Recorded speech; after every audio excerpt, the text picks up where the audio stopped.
More, hello and good morning to all my fellow YouTubers. Today we've got another Star Wars Episode 1 figure to unbox and review. It's it's the common battle droid, but it's the common battle droid with blaster rifle. You know, one of the enemy units from the prequel trilogy movies that the Jedi teamed up with the clones and the Republic against just before the Empire rose in Revenge of the Sith.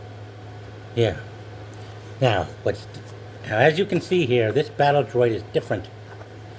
Well, it's a variation of one of the battle droids. Here, he's dirty. This variation of the battle droid is dirty.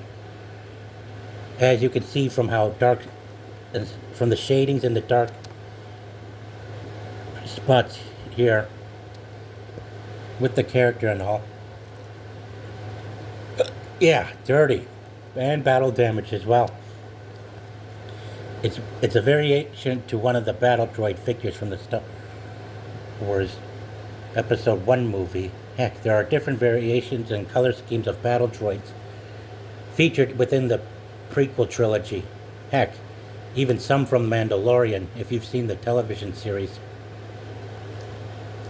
Now, figures talk. As usual, they have their base plates, their contact chips, to be exact. Something that marks it much like a computer. It's the start of something advanced in AI and stuff. Now, let's discuss. Battle Droid. The greedy Trade Federation has created an army that requires no food, no drink, no sleep, and no sleep. Millions of these high-tech battle droids amass into a virtually unstoppable armed force. Yeah, because they don't want to be questioned. Battle droids' Comtech chip lines are clear them away. Where are you taking them? Halt, you're under arrest. That's kind of like one of the command droids, or one of the captains from the hangar that Qui-Gon was trying to force manipulate into letting them in aboard the Coruscant, had said to him. Now, I'm sure we may not need to read the plot of the movie, since we've already done that with multiple other figures like Darth Maul. As for this, there's Obi-Wan on the Comtech chip on top of the tech reader. Output memory module, communication output memory module. Star Wars action figures will never be the same. That's what they all say when they make advancements in their toys. I can imagine that if we still get physical toys for young kids and other people to play with and collect, they'll be sure to have microchips in them to help and amp up the competition with China. And as you can see here, there's another battle droid, this time with a much more clear and different variant. Not sure if this isn't the main model of a droid, but probably one of the others. Less dirty, but also looks scarred and burnt right there, which I might take interest in looking up if I get the chance. Next you have Qui-Gon. Next you've got Qui-Gon Jinn right there, and next you've got Queen Amidala, aka Padme, the woman that Anakin married in Attack of the Clones. And there's Darth Maul, the first Sith Lord to ever fight the Jedi in the Star Wars canon, but not through the introduction of the movies, since George wanted to wait until they had much more advanced technology to develop the prequels, mainly because of the battle droids and everything else that was featured in it that may not have worked back then. Here you have Anakin Skywalker, Padme Amidala in her Tatooine suit. Next you have Jar Jar Binks and Obi-Wan Kenobi. Wow. Yeah, Battle Droids. Reason why the movie, like 2 of the prequel movies were rated PG was because the enemies that were getting sliced and diced the most were Battle Droids. Geonosians were alien, but soon as it came up to the clones and Jedi, it became PG-13. Now, we're gonna unbox this thing, and courtesy to this gooseneck phone holder, I would also like to encourage some of you guys who are busy trying to do videos of your own to go out there and look for these things either in stores, wherever, and whichever has them, or on Amazon if all else fails. For now, let's unbox.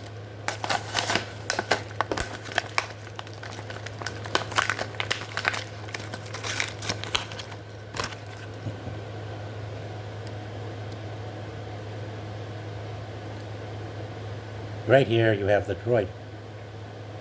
Here's the chip.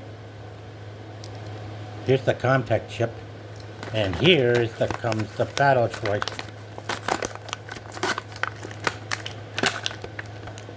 Now, dirty. I never actually collected this variant of a Battle Droid before. I know I've collected 3 separate variants, and to be fair, I seem to recall back in '99 or 2000 that I remembered giving a store clerk at Toys R Us 3 quarters for 3 of these things, which was kind of funny. I'm not sure if Dad actually paid the rest or if the clerk was happily accepted them as is if they were on clearance, or that these things were on a super efficient deal of clearance of some sort. There. Now, here we are with the droid in position.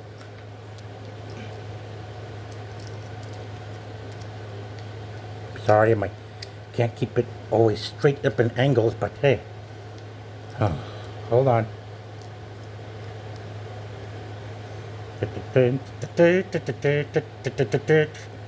Yeah. I hope I can afford their Phantom Menace battle tank. I know I can't exactly afford their troop carrier because it's way too expensive. Hell, even when it was in stores back at Toys R Us back at the time, they were still expensive, hundreds of dollars. They were in their $160 or $175. Now, take a look at this. When you push the head down, the arms move backwards, but when you put it up, forwards, which is quite fun. Let's see if we can try it out with the legs and stuff. Oh, maybe a little bit tricky. Yeah. I do love the second one, mainly because of the clones and more Jedi coming to help get involved in fighting the Trade Federation. It's a pity that we could have seen more of what goes on the battlefield on Geonosis, with Mace Windu and the Jedi pushing forward towards those starship, to those core starships. Yeah. This is what they do when they go offline, and this is them when activated and online. My cousin Jay loved these things. Yeah, I can imagine just how Now, if George's reasons were correct for why he didn't do the prequel trilogies, it really would have to do with both these battle droids and the destroyer droids, including so much more. Along with the LAAT gunships that were piloted by the clone troopers and the Jedi, including General Grievous. Such advancements. Yeah. And I hope that, sure, even though he had this kind of thing planned out before doing Star Wars Episode 4 A New Hope, George really knew how to pick his time wisely. And because people were curious to understand how Darth Vader came to be before he returned to becoming the Jedi he once was in Star Wars Episode 6 Return of the Jedi, that there that there had to be more films to the thing. So kudos to George Lucas for creating an excellent prequel trilogy, which marked as the actual golden age of Star Wars, if you ask me.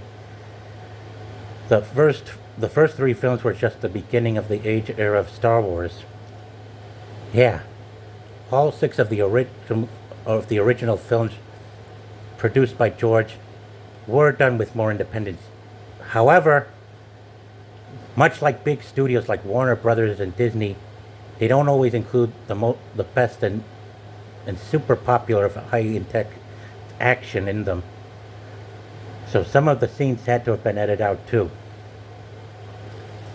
Anyway, I hope I can collect more of these droids, but I'm gonna have to wait a while. I still got money to save, and I got other bills and stuff to pay up. Not just for my passes or for my apartment, especially some for my dental. Anyway, guys, I like for you all to give me your comments in the section, either in the comment section below the video or in the live stream chat if you catch this while you can. Man, God, Nighthawk, DA, Andy, Katie, Peter, Brogu, Parker, my fellow YouTubers, I tell ya, George Lucas proved us to us since 1977, 1983, including 99, 2002, and 2005, that Hollywood was way long overdue to be ready for more sci-fi films, especially that out of Superman live-action films, which they are too stubborn to do right because of all the corporate meddling, all the corporate cooks that are in the kitchen over there. Still, I'll give Warner Brothers credit for helping distribute George Lucas's Star Wars: The Clone Wars computer animated cartoon on Cartoon Network. There they had more, and I gotta give it to Fox for helping distribute these things right before Disney picked them up under BlackRock and Vanguard's ESG contract dealings. That has led them into disavowing all the good work that George put into his creations. And man, gosh, lots of what's been going down with the Acolyte lately, on how Jedi are not as expert, are not as big a deal, or even that of value, or as powerful as they usually are in the mainstream Skywalker movie series. Yeah, it's kind of depressing. But hey, we even got to see Viceroy Newt Gunray's people in the Acolyte series, at least. I've watched 2 of them because I like to keep up with my friends here on YouTube who are also Star Wars fans while fighting for the restoration of Zack's DCEU in live-action format.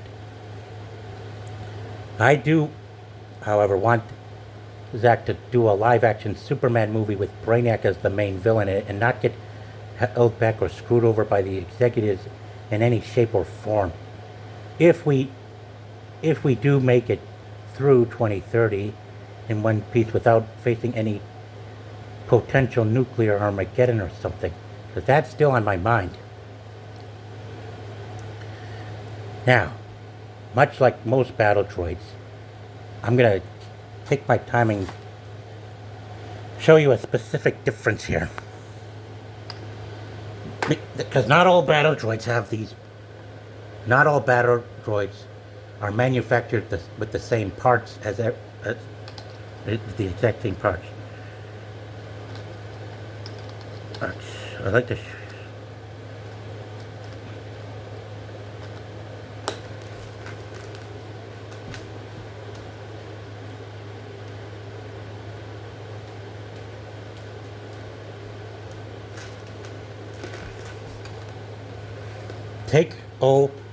Take the droid commander OOM9 for example. See the radar antenna on his back? Yeah, there's a difference between him and other battle droids. The battery packs. See these two? You see the difference here in my hand, in the palm of my hand with these droids? Here in, like most battle droid units, they have these big battery packs that have these antennas on them, but the OOM9 module, they don't have backpacks, just radar antennas. Which is a big difference right there. And as I showed you before, their heads don't go bending down. OOM9's head shrinks, gets pulled down into his neck while your ordinary battle droid unit's head goes down, goes facing down with the arms moving backwards when they're offline. And there. Yeah, quite unique too. Another good way to spot the difference between these variation of battle droids. And you gotta give George Lucas some credit once again. Because, to be fair, I don't really think that he could have been able to pull off doing the sequel trilogies back in the 70s. Just like he pulled it off with the original trilogy of episodes 4, 5, and 6. That revolves around the galactic civil war between the Empire and the Rebellion. I'll still give the Mandalorian series credit for bringing these guys back, and even though it's been poorly mismanaged under Disney recently, ever since 2017. Can't say it was since the pandemic hit, because I'm sure there have been problems going on with the brand before 2020. Anyway, that's all I got to show you guys. Be sure to, if you enjoyed my review of the Battle Droids action figure and the unboxing, hit the like and subscribe button below the video, and be sure to stay tuned for more videos I got coming in the future. Take care, guys, and I hope I see the rest of you tonight on all my DualShock reviews. Because I love you guys down there in Texas and Louisiana. You're the best of YouTubers. I enjoy going on live streams to chat with from the comment section. And I assume that you'll have plenty to discuss regarding Acolyte while discussing more on the fallout between Henry Cavill and Amazon, as well as the Aliens mid-quill film. Catch you later, guys. Avengers Rising out.